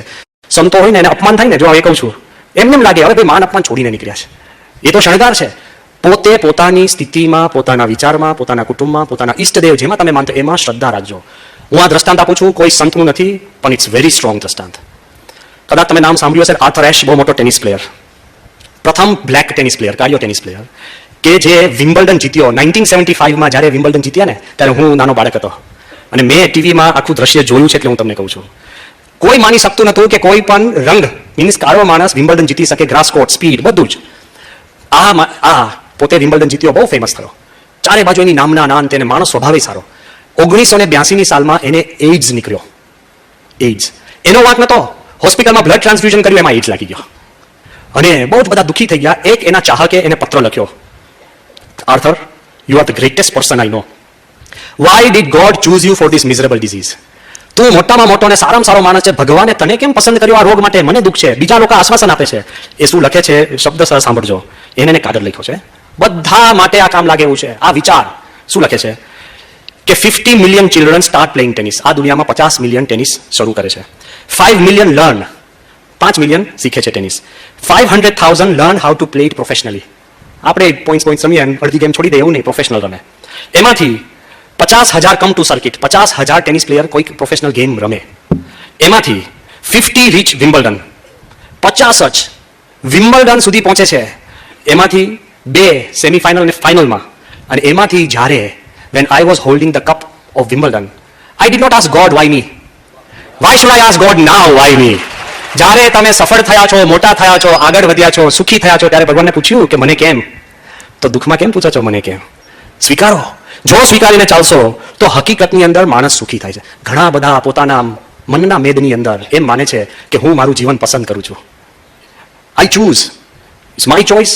હું પોતાની રીતે આગળ વધું છું, હું ધારું ત્યારે આવું. બધાના મનમાં એવું થઈ જાય છે. મારે તમને એટલું જ પૂછવું છે, આ જીવનમાં તમને જે સુખી અને દુઃખી કરે છે ને, એ કસ્સા ઉપર તમે ચૂઝ નથી કરી શક્યા. લો, તમારી બર્થડે તમે ચૂઝ કરી હતી, દર વર્ષે સેલિબ્રેટ કરો છો ને.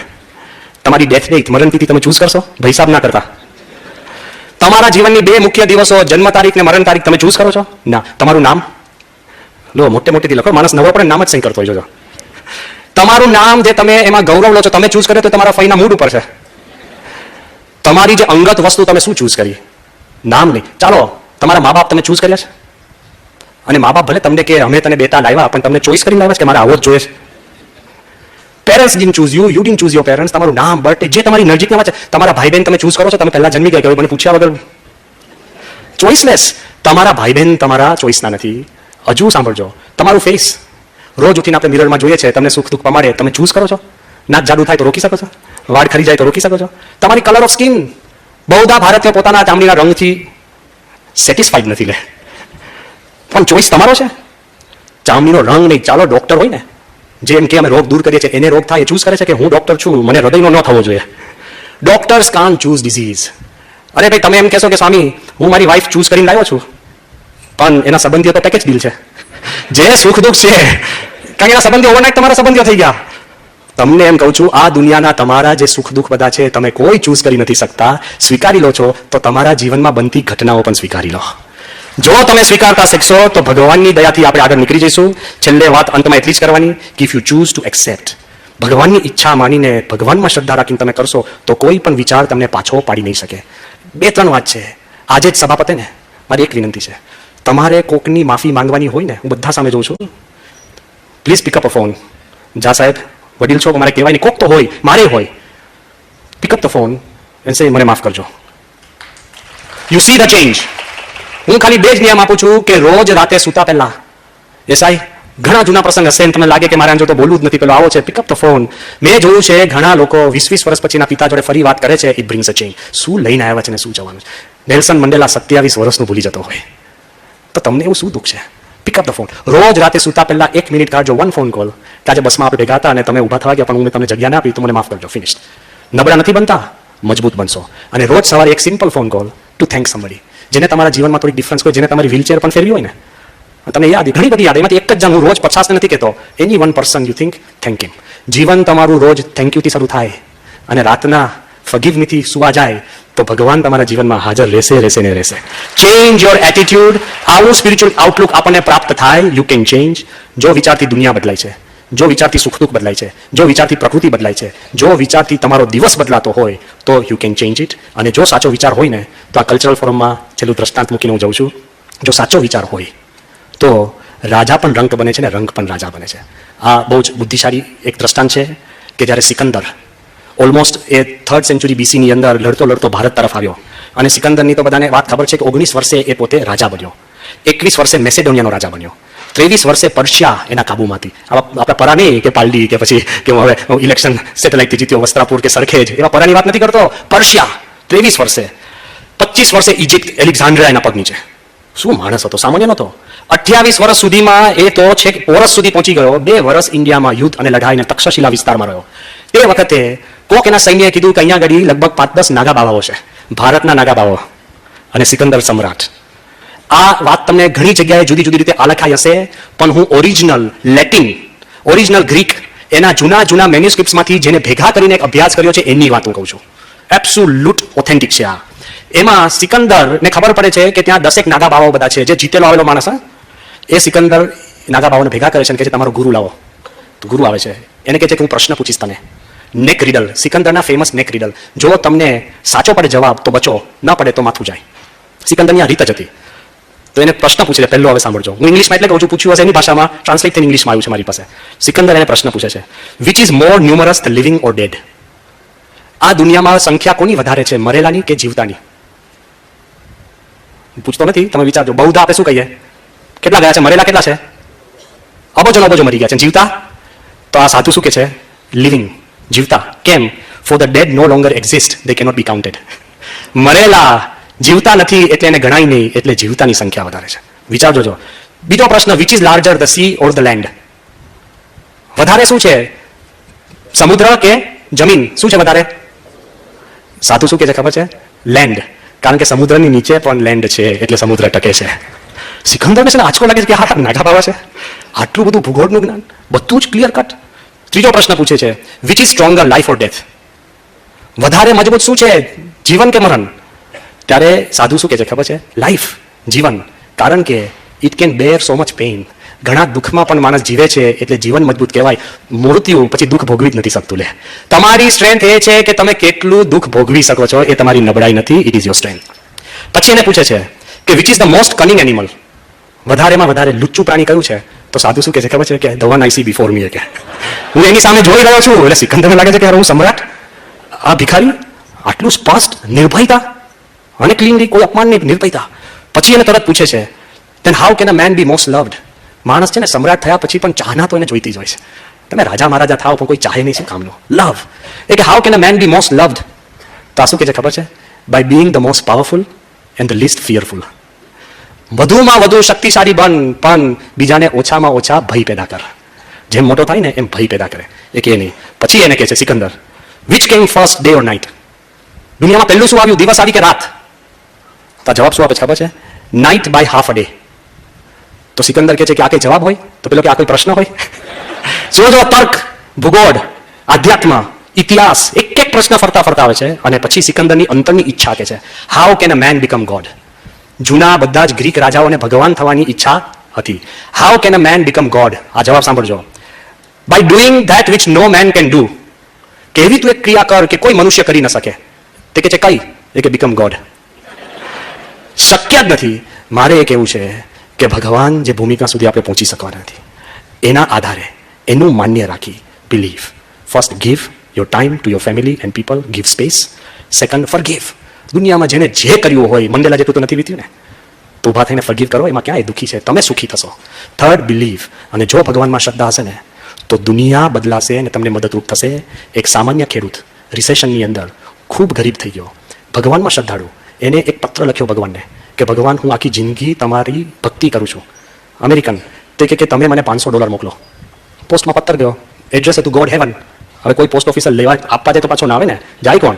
પડ્યો રહ્યો. પણ આ માણસ એટલો બધો ખંતીલો, રોજ પત્ર આવે, રિમાઇન્ડર 1, રિમાઇન્ડર 2, રિમાઇન્ડર 3, રિમાઇન્ડર 4. એટલે પોસ્ટ વાળા કંટાળ્યા કે આ તો મરી ગયા નથી, ચાલો આપણે બધા ભેગા થઈને $2, $5 ભેગા કરી અને પધરાઈ દે, એટલે શાંતિ. એ લોકોએ બધું ભેગું કર્યું અને $495 થયા. બધા ભેગું કરી અને પત્ર લખ્યો, ફ્રોમ ગોડ. આ તારા પૈસા. અને કવર પર બી ગયું, એનું નામ સેન્ડર ગોડ હેવન. પેલાનો તરત બીજે દિવસ પત્ર આવ્યો કે ગોડ આઈ નો, તમે તો મને $500 મોકલ્યા છે, પણ મારું પોસ્ટ ડિપાર્ટમેન્ટ હાઈલી કરપ્ટ છે કે મારા 5 કાઢી દીધા, પેલા 5 પણ પકડાઈ દીધા. જો ભગવાનમાં શ્રદ્ધા હશે, એના વચનમાં વિશ્વાસ રાખશો તો દુનિયા તમારા વિચારમાં બદલાશે. એ જ આજના દિવસે પ્રાર્થના.